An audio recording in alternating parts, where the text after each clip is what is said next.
Monsieur Villemure, bienvenue à Kilomètre Zéro. Merci de l'invitation. Les voisins. Au Québec, on est ceux au pays qui ont le moins de relations avec nos voisins. Et parfois, on l'a vu, ça se solde par des conflits intenses. Est-ce que ça a toujours été comme ça ou ça va de mal en pis?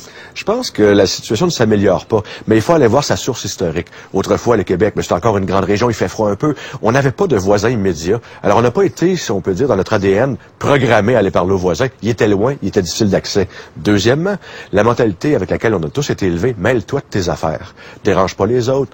Sois silencieux, bavasse pas. Toutes des choses qui nous empêchaient un petit peu d'aller voir vers le voisin comme tel. Alors, on est un peu pris avec cette situation-là où est-ce que le voisin, on lui parle pas. Donc, ça a toujours été un peu comme ça, mais la situation, est-ce qu'elle a dégénéré? Ben, je crois qu'avec la montée de l'individualisme qu'on expérimente partout dans la société, l'arrivée des nouvelles technologies qui fait qu'on peut s'amuser tout seul longtemps sur Internet ou quoi que ce soit, ben, ça isole encore un peu plus. Regardez, les éléments qui sont le plus vendus dans les magasins électroniques sont les ordinateurs et les télés à écran plasma, les grosses télés. Deux choses qui font qu'on va plus au cinéma, qu'on parle plus aux autres. Alors, comme tel, il y a l'avènement de ces technologies-là qui sont toutes bonnes, là, mais en soi, je pense, ne nous pousse pas à aller vers l'autre. Vous parlez de technologie. Est-ce que la gestion de l'espace, par exemple, les terrains qui sont désormais clôturés. Auparavant, on avait la galerie devant la maison, on s'asseyait, il y avait toujours possibilité que quelqu'un passe puis s'assoie avec nous.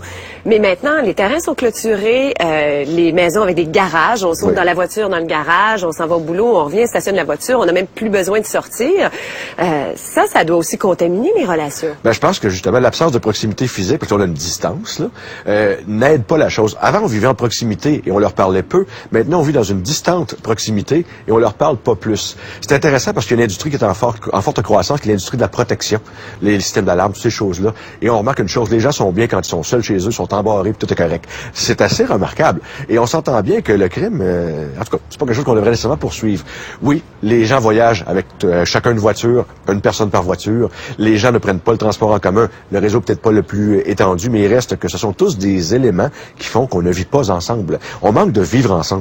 Est-ce que c'est ce qu'on souhaite ou encore c'est ce qu'on nous vend pour des raisons économiques? Ça nous fait vendre des clôtures, ça fait vendre des voitures, plutôt que de favoriser la discussion, le dialogue. Moi, je pense que c'est un rêve qui nous est vendu et qu'on l'achète aisément parce que il y a des côtés le fun quand même. On dit à quelqu'un, quand tu achètes ta maison, tu as réussi dans la vie, des genres de choses comme ça. Mais de vivre près dans un appartement ou dans un condo centre-ville, les gens trouvent pas ça. C'est pas la même chose. Donc, je pense qu'on cède un peu aux sirènes économiques là-dessus. Ça fait rouler l'économie, mais ça n'aide pas à la société à bâtir une assise de confiance. Comment expliquer que les Québécois sont ceux, encore une fois, au pays, qui font moins confiance aux individus, mais davantage confiance aux institutions? Donc, dans ce cas-ci, on peut parler de la police et des tribunaux pour régler nos conflits avec les voisins. Je vous dirais que notre mêle-toi de tes affaires est ancré très fort. On préfère que quelqu'un d'autre, une tierce partie de la police ou un avocat, règle notre litige plutôt que de parler aux voisins. C'est donc moins épeurant de parler à la police que de parler aux voisins, dans certains cas.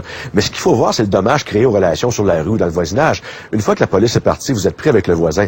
Et là, si vous avez à lui parler, votre première conversation va être une sur un ton légal ou sur un ton de reproche. Ça part mal. Ça part mal, c'est ça. Fait que la deuxième conversation, elle ira pas bien mieux. Ça va donc s'envenimer.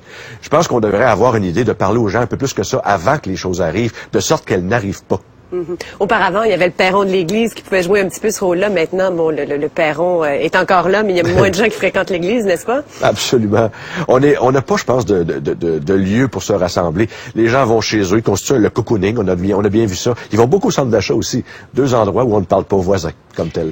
En terminant en 10 secondes, maintenant qu'on a dit ça, qu'est-ce qu'on fait pour améliorer les choses? Ben écoutez, je vous suggère une idée révolutionnaire. Demain matin, parlez à vos voisins. Dites-leur bonjour, présentez-vous, demandez qu'ils se présentent. Ils vont être tellement surpris, ils vont vous aimer. Ben, merci beaucoup pour cette entrevue. Je vous en prie. Après la pause, quand nos voisins sont une véritable bénédiction. Mes enfants, je suis à Montréal.